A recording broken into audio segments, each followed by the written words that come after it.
Здравейте, здравейте! Здравейте. Днес ще направим анбоксинг на мечета гланчета.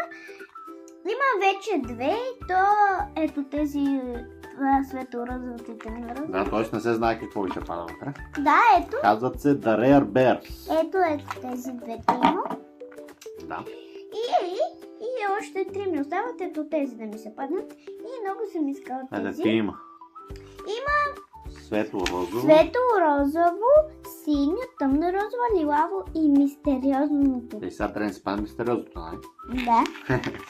Сега ще има. Ще ми трябва много. А откъде ги купуваме? От Дем. От Дем.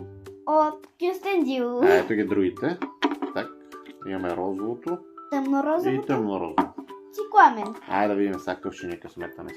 Я го отвори с нещо. Аз го дай да ти асистирам.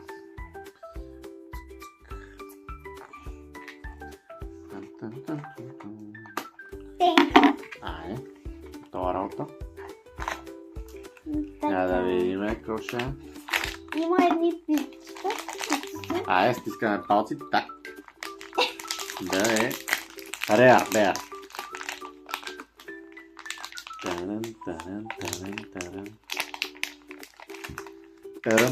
Тарам.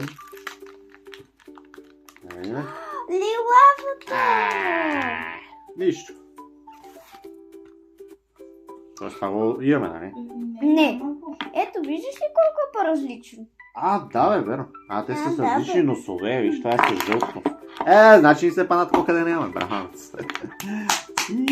Ето го. Това е първа част. И очаквайте за втора. Ето всички.